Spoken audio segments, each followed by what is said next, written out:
Hi, I'm Daniel. I'm a sleep physician. And if you have insomnia, this channel is for you. Today, a book review of Overcoming Insomnia by Jack Edinger and Colleen Carney. A very good book. Nice having you back here. If you are new to this channel, welcome to you. Hope you find something of value to you here. We are doing a book review today, as mentioned, of this book, Overcoming Insomnia by Jack Edinger and Colleen Carney. And I found it overall pretty good. And before we get into like the details of this, as I always say, nothing here on this channel is ever medical advice to anyone, but thoughts and suggestions and general advice that I hope will be helpful to anyone that hears this. So Overcome Insomnia, I read it a couple nights ago when I had a little bit of insomnia myself. I did that classical, I don't know if it's called mistake, but I fell asleep while reading to my kids at 8 p.m., slept for like an hour and a half, and then I couldn't sleep at night. And I'm just bringing it up to illustrate that, I think I was up till about 2 or 3 a.m. that night. And I finished this book in a couple of hours. It's really just about 50, 60 pages that are text related to how to sleep better. The last 20 pages or so, 10, 20 pages are like these forms that you can use for various reasons. And I'll get back to that in a second. But overall, I think a very good book. Succinct, no fluff, it's all very relevant, to the point, great advice. And the overall content is typical cognitive behavioral therapy for insomnia content, all the stuff that I'm talking about here, really distilled in this book. I found not much that I disagreed with. I think in the sleep world, there's always there's kind of two camps when it comes to sleep hygiene. There are those two who feel that, yes, sleep hygiene is very important, and those people like myself who feel that sleep hygiene is actually not helpful at all. It actually, I think, leads people down the wrong path. And sleep hygiene, by the way, are things, I should say, limiting coffee or making sure your bedroom is cool and calm and dark, and not eating before a certain time, etc.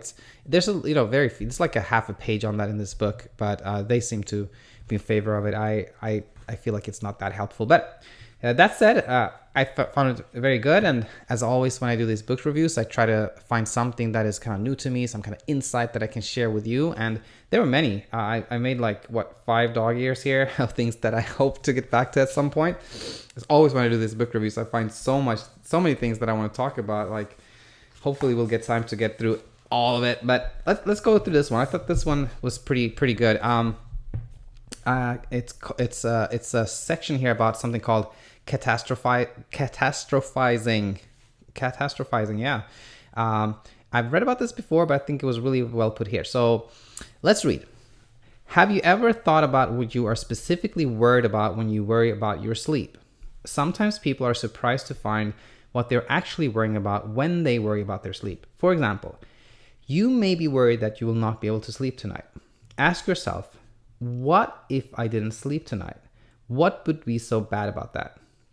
Actually answer this question. The answer may be, I'm worried that I won't be able to get my job done. Again, ask yourself, what if I won't be able to get my job done?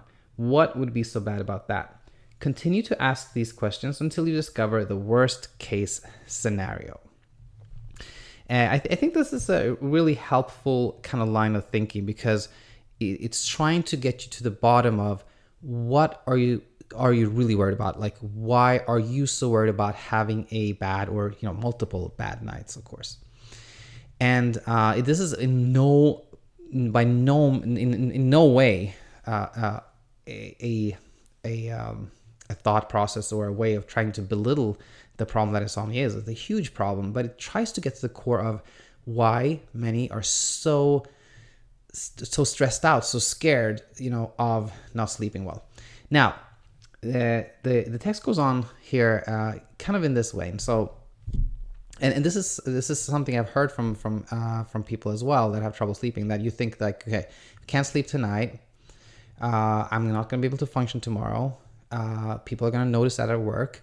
If this goes on, I might not actually be able to do my job, and I may lose my job, and I may not be able to find a new job, and I'm going to lose my health insurance, and then I'm going to, go through all my savings, and I'm going to end up, homeless on the street, which is like this terrible, terrible prospect.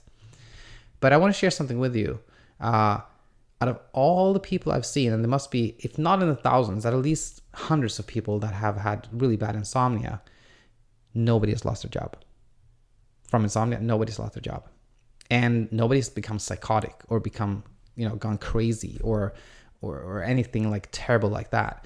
In fact, when it comes to the other condition I see all the time, obstructive sleep apnea, there are a lot of patients that have been noted to fall asleep at work and have been scared of losing their jobs and actually being reprimanded. But I've never heard that about somebody with insomnia, which is interesting, because obviously your function of days is how you function during the day is affected by your insomnia. But again, that is less of a problem than sleep apnea, where people are sleepy. And in fact, the kind of core problem with insomnia can in a way work in your favor, meaning what causes insomnia usually is that you're like hyper aroused, hyper alert, hyper vigilant. Your mind is like running 120 miles an hour, and that's what's preventing you from sleep. But it's also kind of what prevents you from not functioning well, because your brain is so active that it somehow compensates for the fact that you're sleeping so poorly. So just a little comment on that. But anyway, the important thing I want to talk about is this thing called catastrophizing, where when you think about all the negative things that's going to happen if you don't sleep well, and think about and question how likely it is that you will become homeless, how likely it is that you will lose your job, how likely it is that you're going to go, become psychotic. And again, I've never seen that happen. So it's probably very unlikely, and hopefully, thinking in these lines may make you fear bad nights a little less, and the less you fear them, the better you will eventually sleep. So overall, good read. A little bit of it's a little bit of kind of a drier text, a little bit more academic than some other books that I recommend, like the Effortless Sleep Method by Sasha Stevens, and this book here, Say Goodnight to Insomnia by Greg Jacobs. Those books are a little bit more kind of an easy read maybe, but this one is very good too. Not cheap by any means. It was like 40 some bucks, but it was good. So a few more things. Oh yes, I wanted to share with you that in my effort to reach as many people as possible and share the message of cognitive behavioral therapy for insomnia, I started a Twitter account. So if you want to connect with me there, I'm at erickson.daniel.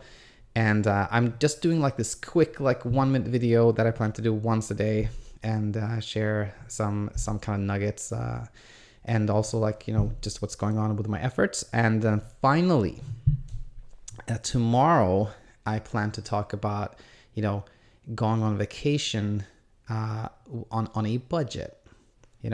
Would you prefer, let's say you have a budget for your vacation, would you prefer a kind of stretching that budget out and going for vacation for maybe 2 weeks, where you may not have quite as nice as a vacation, or would you prefer kind of a really nice weekend getaway?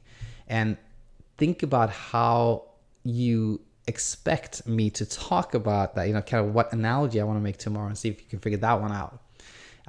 Yep, that was it for tonight. I hope you found something valuable here tonight, and I hope to have you back here tomorrow. And by the way, as always, if you have any questions about sleep, about insomnia, or anything else, don't hesitate to make a comment here, leave a comment here, or email me at daniel@insomniainsight.co. Until tomorrow, bye-bye.